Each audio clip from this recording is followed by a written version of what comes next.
Today's speaker, Lisa. Lisa has been working at Etsy for about 7 years as a product quality program manager, and I don't know, that's about it. With my utmost privilege, I'd like to introduce Lisa. Thank you.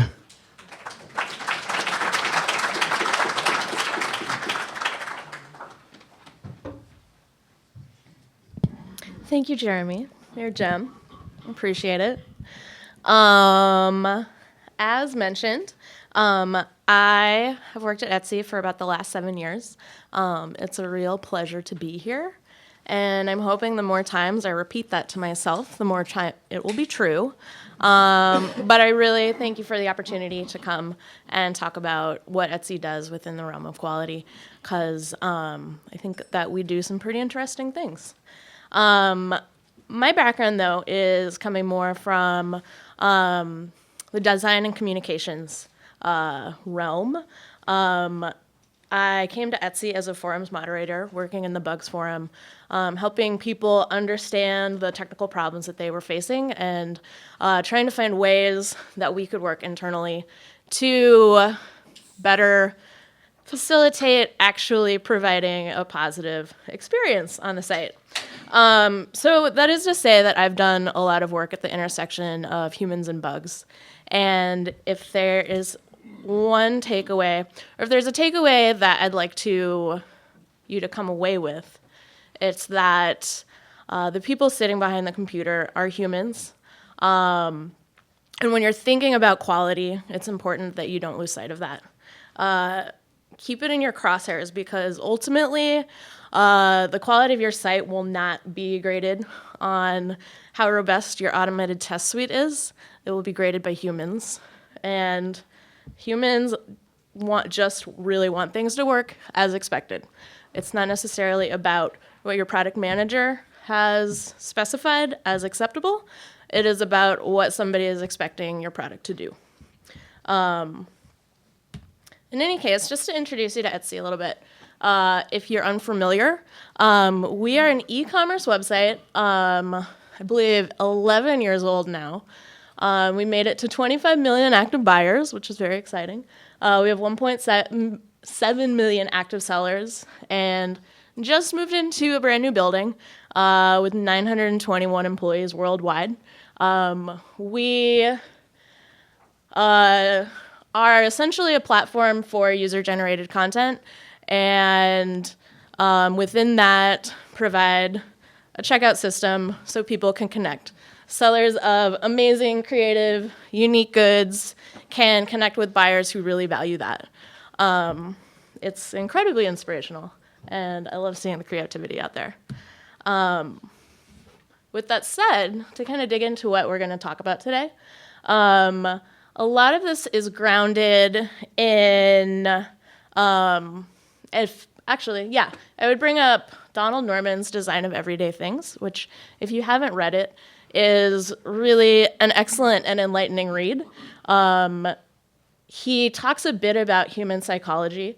The version of the book I was able to read, I believe, was written in 1994. It's been updated several times.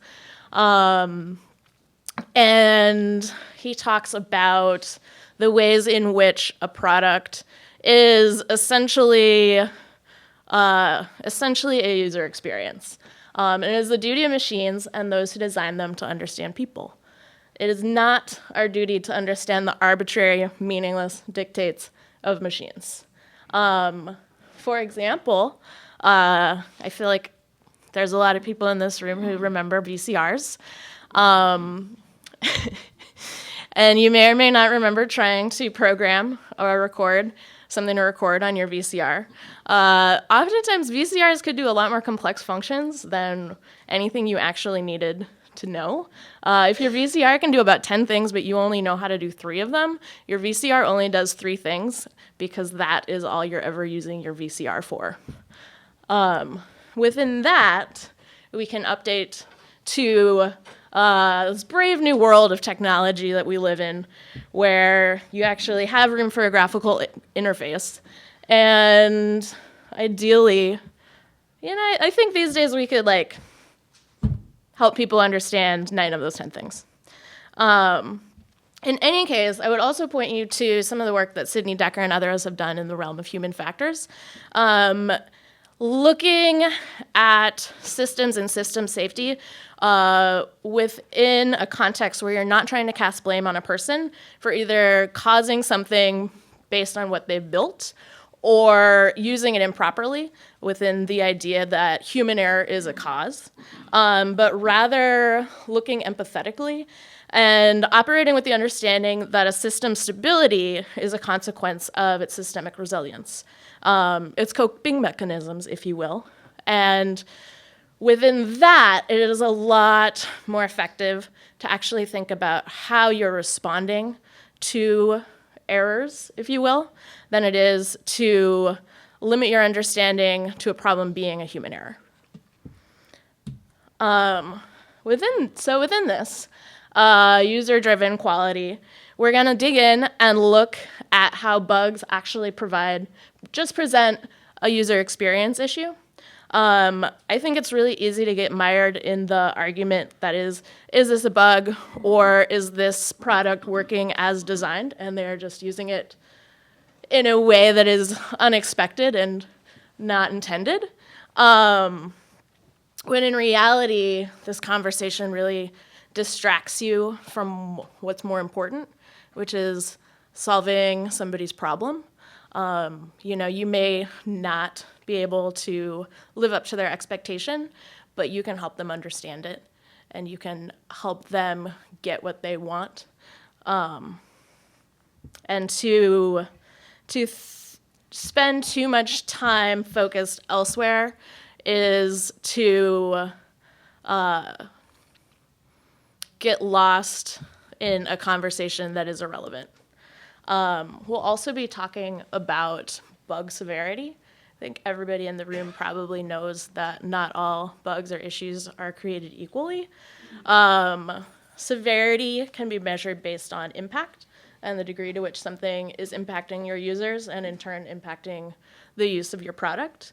And how an effective way to approach bug handling, intrinsic to that, is understanding your priorities and your severities. We'll also talk about ways, I want to dig into the ways that we really tangibly build confidence prior to release, that kind of look at the coin a little bit differently than just a list of test cases, finding ways that you can spread your resources a little bit more efficiently to exist well in a resource-constrained environment. And at Etsy, essentially, the user is pushing and critically shaping product development. So I am here to kind of share our methods and processes. And as a note, this talk is very much rooted in the web development context. It can be extended elsewhere, but everyone's margins for error are different. So take from it what is relevant to you. But first, let's talk about the real world of decision making and realities. I don't know if you guys were able to talk or able to catch Brian Oken's talk earlier today. He was speaking about testing strategy. One of the salient points that he brought up, though, is that we inevitably live within complex systems, and within that we need to accommodate the fact that we'll be operating with intersecting priorities and intents. To offer a real-world example, I think we can talk about the metropolitan, or any metropolitan transit system. I grew up in Portland, or rather the Portland suburbs. I have a lot of experience driving between Tualatin and Portland. You may or may not be familiar. I apologize to anybody who's not familiar with I-5. But on any given evening, if you're commuting, there's a non-zero chance that you'll run into traffic. At maximum capacity, you may find that there are bottlenecks in all the same places. 217, cough, cough. Sometimes you'll see more of an anomaly. There could be a car crash. But essentially what you're working with is a high-capacity roadway that needs to support trucks. It needs to support cars. You're going through curves, that are consequent of living on a mountain. And inevitably, something may go wrong. Nothing about this is negotiable. If you want to support a regional economy, you have to support all of this traffic. To try and tear down a mountain is untenable. So essentially, we are living within a complex system. I think everyone here is probably working with an expanding and complex code base. Using third-party infrastructures to send your product and local hardware to serve it. And there's no doubt going to be problems that can manifest at any point. Where are we? All right.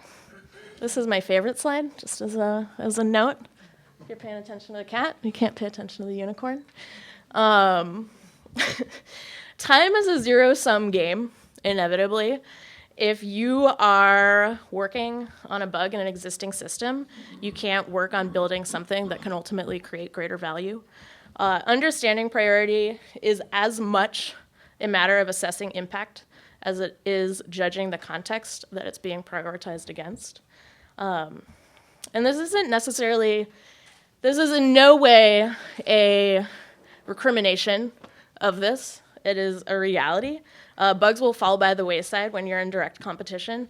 Zero defect reality is a mirage. There are perfectly legitimate reasons why a bug will fall fourth or fifth on your list of things to do, even in testing, let alone actually trying to fix it. What's important to pull out of this, though, is that you want to focus on things that will ultimately minimize the strain and a demand for resource. You want to focus on things that take work on bugs out of direct competition with product development. When you have systems that don't pit high value versus something that ultimately will provide a more quality system, but in the short term does not return on the value, you can find ways to accommodate both. And lastly, within this crazy world we live, context always matters. Within a dynamic environment, decision-making is an art, and it is a balancing of perhaps mutually exclusive realities. At Etsy, for example, and throughout retail, the majority of all shopping and sales happens during the holidays. That's when people are buying things, naturally. We call this slush, and we actually have a very different mode of product development as during this period of time.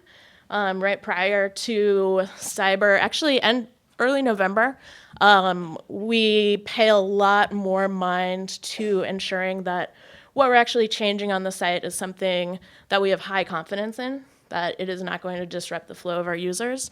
We're not shipping any seller products at this time. We won't until the new year because, honestly, at this point, if you are interested in maximizing your business potential over the holidays, you are making a lot of things and you are trying to manage your orders. You don't have the time or the mental energy to try and learn a new tool for your business management. It's a really good way to stress somebody out. I don't know if you've ever been landed in a new context when you're treading water, but it's not fun. So within this, it is to be said that the best way to handle a bug is not always to fix it, because that dilutes what the real litmus is, which is the user experience. It is to neglect the fact that small bugs can detract time from big wins. It neglects the fact that some issues have existed for so long that the people who are using your software or product have developed workarounds and it's not relevant to their lives anymore. And even if they're intended workflows, you should be wary whenever you're modifying somebody's expected workflow. Change is hard. And just because you want something to change doesn't mean somebody else does. And it's really, it's not necessarily about what you want. It's about achieving your goals within what somebody else wants. So for that, it is worth developing other tools and systems for coping with bugs so that you can focus on what will have the highest impact on your user experience. Bug handling requires many things. I'm surprised patience isn't on this list. But I would say first and foremost, bug handling requires awareness and understanding. There are a lot of ways, dependent on your context, to build awareness, but you can't intentionally try and solve a problem unless you're aware of it, obviously, just to state the obvious. It requires a strong understanding of priority built through consensus. How you'll handle a bug is based on priority, and everybody at the table is coming from a different perspective. Product manager will have a much different point of view and knowledge base than a developer. They will have different motivations and different intentions. Similarly, support and QA will be able to bring their own knowledge base. There's no trump card necessarily, and when you can have a fully informed conversation, you can make a fully informed decision. Everybody essentially has a valuable perspective to lend. But if you actually want to lend your perspective, you need to have clear channels of communication. User experience is in essence built around expectation. There's a great scene from, what was the HBO show with Jeremy Piven? Entourage. Thank you, Jeremy Kuehl. Welcome, Lisa. Where he is yelling at the main character's manager for having set the expectation that they will have a blockbuster weekend. There's rolling blackouts. People are not going to movie theaters. They're not having a blockbuster weekend. And in essence, there's a movie star freaking out because he is not seeing the return that he is expected.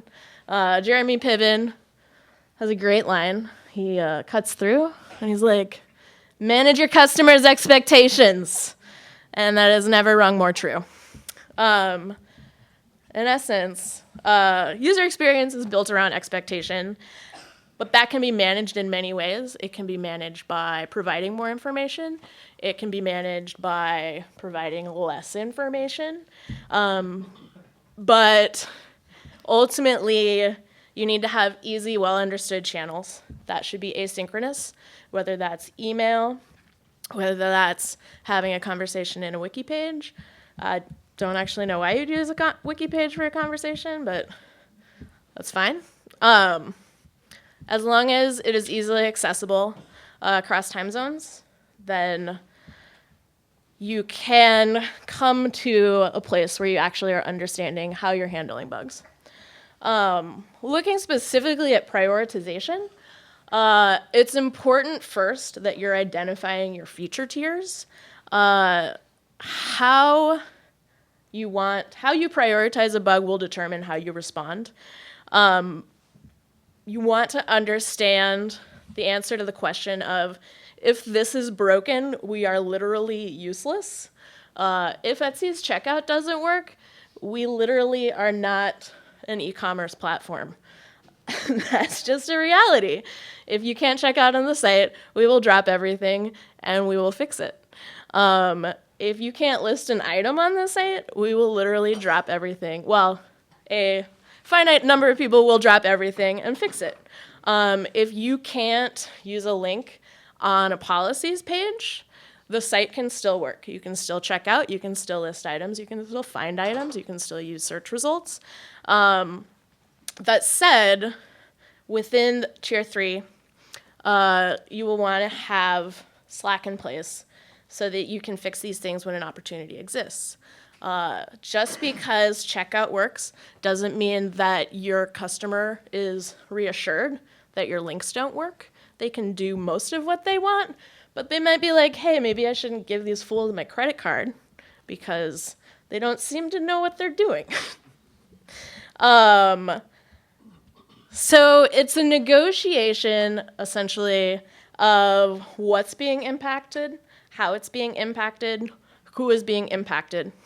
It's a negotiation of your priorities and your margins for error. That will vary in any context. I definitely hope that people who are developing the software for self-driving cars have a higher or a lower margin for error than people who are providing Angry Birds. I need my self-driving car to protect my life. So, in essence, I think that fire provides a really good metaphor for bugs.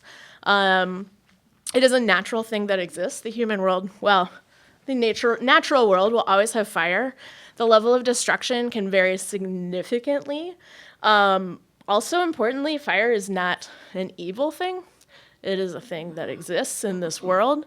You could provide some sort of moral backbone for it, but that is to misunderstand it.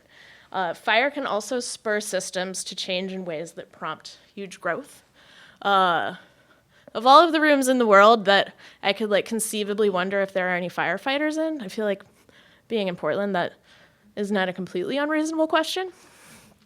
But I'm not sure if anybody is familiar with theories of fighting firefighters or fighting forest fires. But the goal is not necessarily to put out the fire. It requires a huge amount of energy to actually extinguish a forest fire. The goal is to contain the forest fire. When a fire is controlled on all sides, either by a river or some action on the part of firefighters, it's considered 100% contained, and they let it burn itself out. They understand that the goal is safety, and they're not interested in wasting their resources on something that's not going to provide any higher level of safety. So remember that word, containment, because we're going to come back to it. To offer some stories, when I came to Etsy, it was in 2009, and it was kind of an awkward year in Etsy's adolescence. Our business graphs looked fantastic. Our traffic was doubling. We had great brand recognition, and people really understood what was unique about us. Consequent of that success, it took about 15 seconds to load search results. And over the holiday season, we dropped a non-trivial number of messages between buyers and sellers. And I don't know if you've ever tried to buy something without customer support, but it's not useful. Our checkout flow, we supported one payment method, which was PayPal. The integration that PayPal offered at the time actually processed payment before you could create a transaction. So as a buyer, you could easily finish paying for something and not come back to actually buy something. A lot of our sellers would see this mystery payment in their PayPal account and go to Etsy and be like, but what? What did they buy? Who is this person? Why am I broke now? And I think it's really easy to laugh in retrospect, but to put it kindly, there was a lot of room for improvement. A lot of this just straight up represented product issues and products that needed to be rebuilt. We heard about this from basically any channel that we communicated with people. If you went to a craft fair, if you went to, or if somebody emailed us, if somebody was in the forums, if you were on Twitter, people have no compunction over being vocal, especially on the internet, as I'm sure you all understand. But at this point, what we are really trying to focus on were the forest fires. And that we wanted to get to a place where these issues never reached the user. So our primary focus was on actually improving products. And then as we were able to rebuild checkout, as we were able to rebuild a listings manager, as we were able to rebuild how you actually create a listing, we got to a point where our site wasn't constantly breaking every time we tried to deploy something. The smoke was clearing, if you will. But when we took a step back, we realized that we did not actually see any reduction in volume of customer-reported bugs. While we'd kind of gotten to a point where we'd contained these forest fires, we were still dealing with a lot of fires. They were smaller. They were more localized. They had a less significant impact. They had a less significant impact on our business graphs. With that said, they were still significant issues for the people actually experiencing them. They were not a threat to a whole ecosystem, but unchecked, they could be a threat to a neighborhood. They could certainly burn hotter. They could impact individual lives, and they could spread elsewhere. So, in essence, we built a local fire department. We created dedicated support teams that were able to quickly understand people's problems. You can, if you want to, report a bug with Etsy in our bugs forum, and you will get a reply to your thread. I would recommend reporting it at like 3 when they've caught up on the volume, and you'll probably get a reply to your thread within half an hour. So we've also developed workflows to filter these reports from the heroes on our support team to product teams with the domain knowledge to triage them. We provided spaces internally for support and engineering and marketing and product to discuss what a priority was and to form plans of actions. Even if that plan of action was, hey, we're going to address this in 3 months, we were planning already to rebuild this in Q3. So let's just explain to people that we are aware of it, and if a workaround exists, we can share that with them. While you are not necessarily telling somebody exactly what they want to hear, a customer primarily wants to be understood and they want to be heard. They'll have a lot more understanding for the context that you're working in if you can share it with them. I'm gonna take some water. So, we've taken ourselves from the context of forest fires to trash fires. These are fires that are largely controlled. They have clearly understood boundaries. You can watch them. You can make sure that they're not spreading anywhere. And you can help people deal with them. You've got that guy. I have incidentally seen a fire like this on the streets of New York City. It was concerning. I'm pretty sure the fire truck showed up shortly thereafter. But we were able to take this, and we were able to get here to a place where in a much greater containment. You may even find in some context people keep trash fires around for a good reason. So, kind of to get more into exactly what we're focusing on when we focus on QA, we have a product quality team versus a quality assurance team. To think about product quality at Etsy is to think about products that have a full life cycle. If you don't stop going, well, ideally, you don't stop going to the doctor after you're born.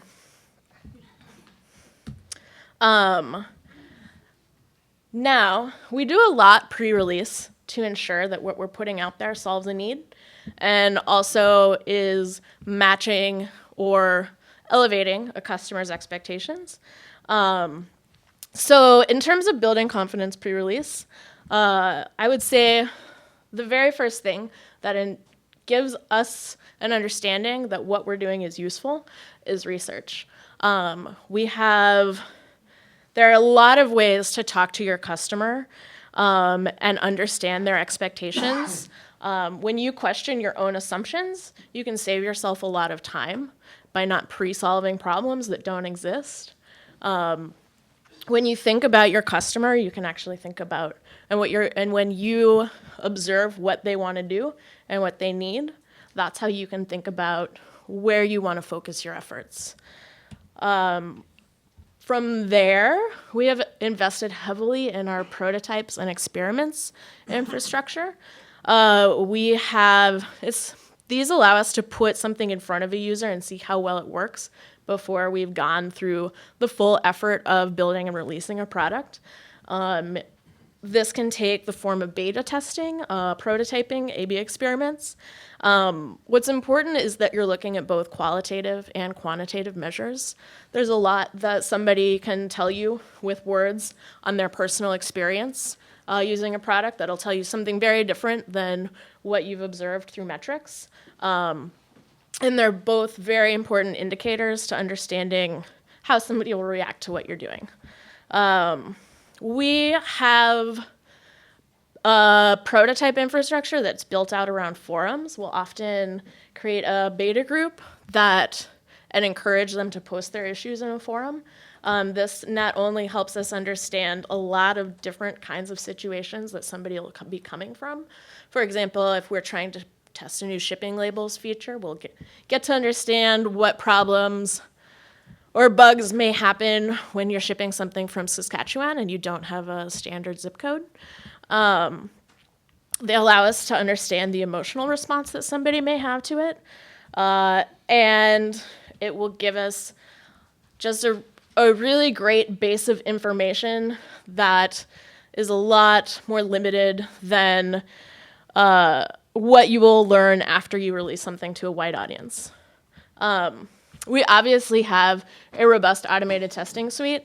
There are so many tests that you can run that are boring and painful for a human to do every day. And ultimately, your human resources are your most expensive resources. Computers are very good at executing logic. And that said, they begin to fail when they're trying to take on more complex tasks.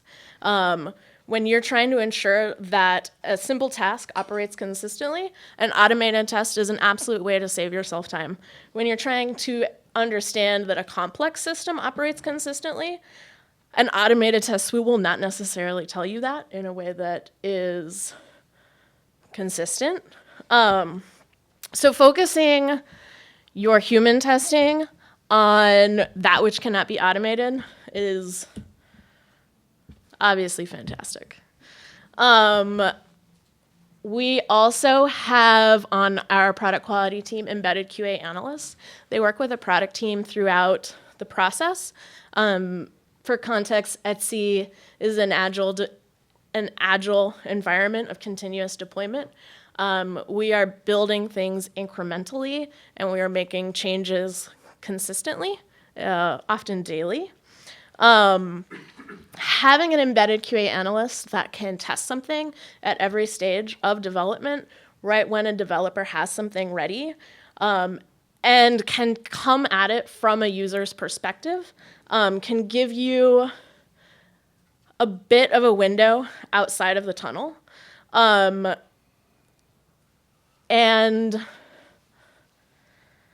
it's important that they're able to represent the user. We have hired many of our QA analysts come from a non-technical background. We have sellers who have become QA analysts. We have people who have come from our risk teams.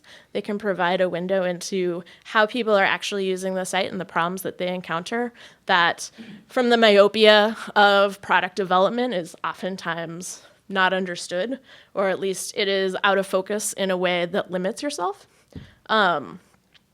We've got a couple of our QA analysts in the crowd today, so I love you guys.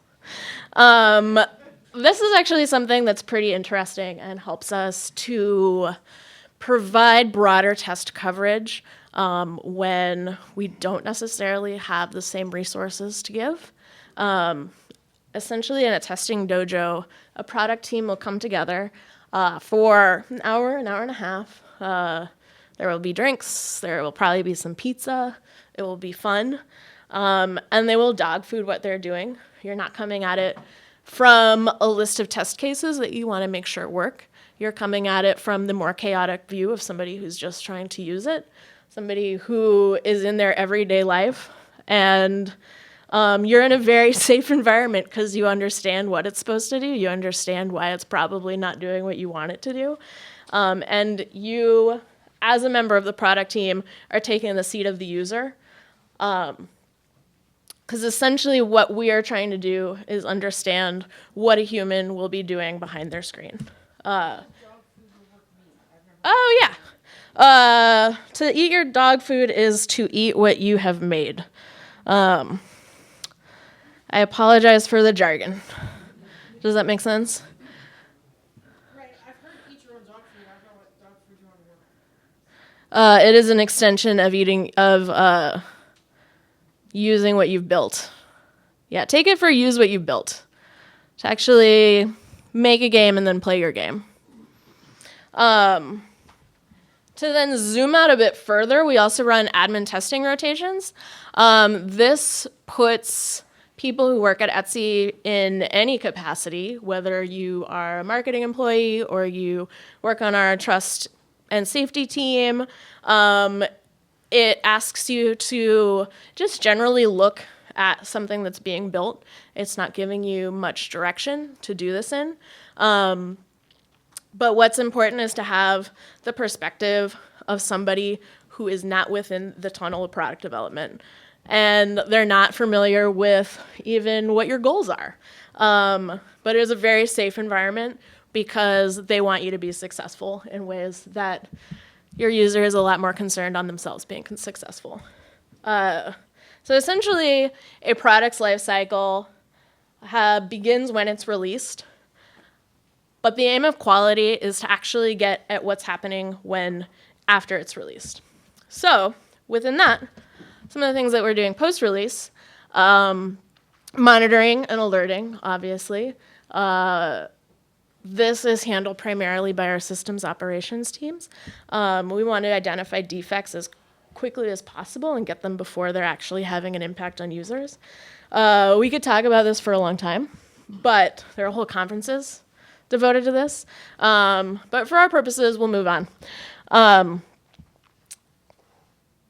To that, one of the things that we have learned is very helpful at Etsy is creating structured Slack within the product planning process. To operate at full capacity, you are operating beyond your means. You'll never be able to accommodate the fourth or fifth thing on your list of things to do. It just won't happen. And the ways that we do this at Etsy, we have a few formal programs. One of them is doubles development. This is something that will pair up developers across the organization.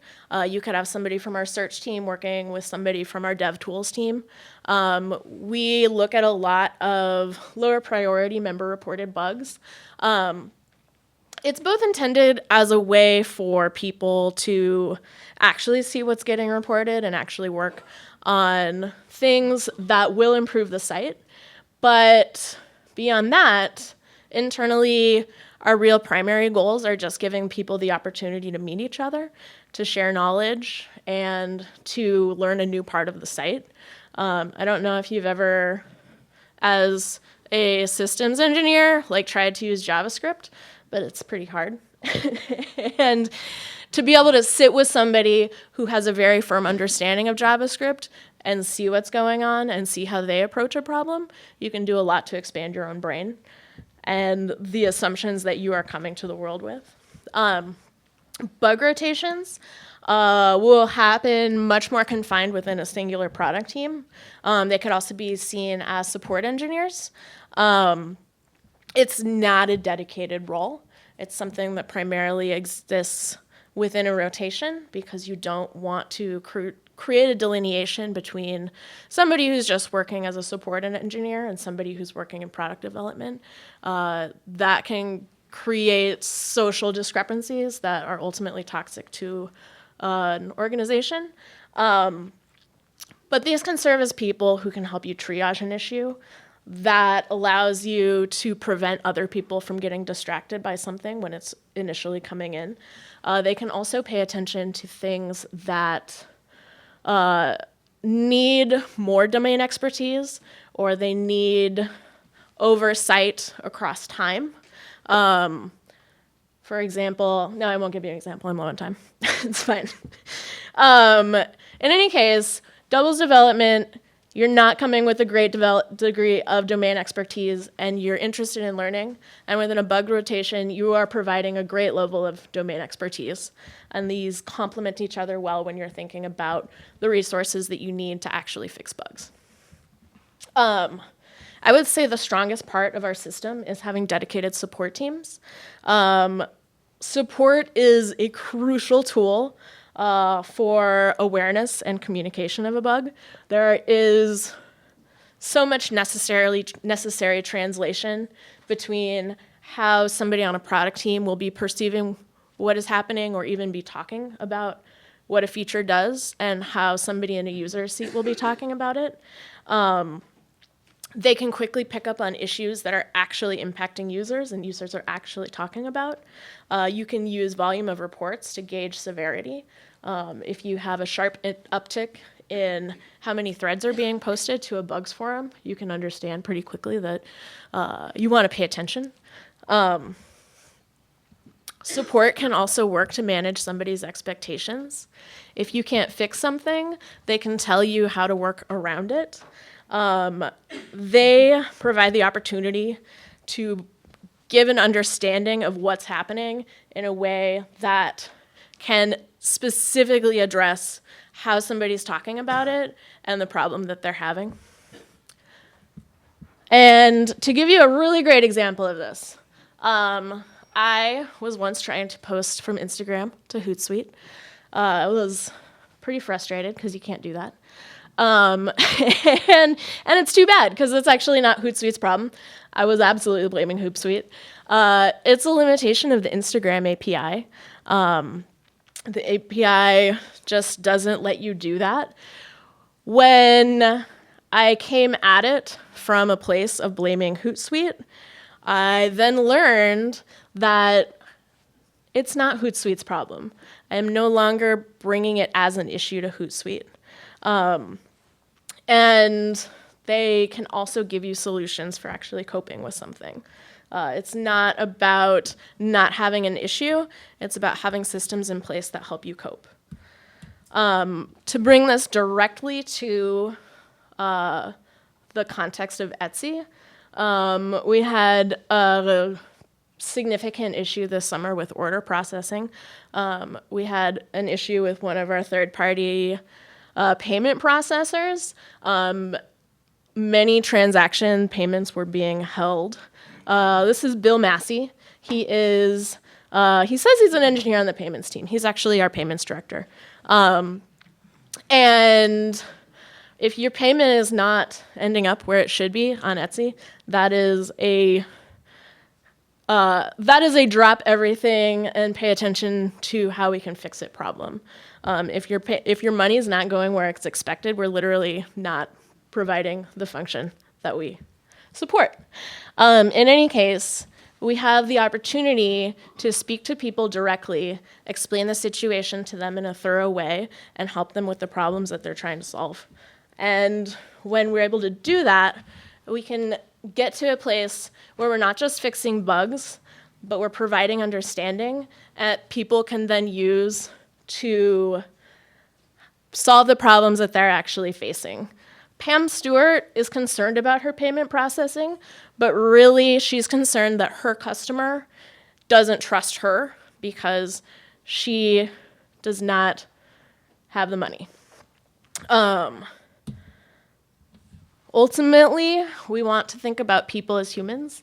We want to foster empathy and we want to foster understanding, because within that, we can provide a good expectation and we can make people happy within that expectation. And with that, I would say, just as a tangent, Etsy is currently hiring a QA analyst, so if anybody's interested. I really appreciate your time. Thank you for listening. I will be around for questions both now and later, and there's some contact information if you think of something in a week, so don't hesitate. Are there any questions? Sir? What is the role of a UX fit into your agile team? One more time? What is the role of do you have the role of a UX designer in your agile team? Yeah. Our product. Oh yeah. Is there a role for UX designer in our agile development teams? Our development teams are composed of engineers, product managers, engineering managers, QA analysts, designers, and research will work more tangentially with them. Our product managers, our engineers, and our designers are all interested in UX. I wouldn't say that it is like a specific role so much as a shared responsibility, but they are all participating from the beginning to the end, working together. All right, any more questions? Maybe one more? Thank you.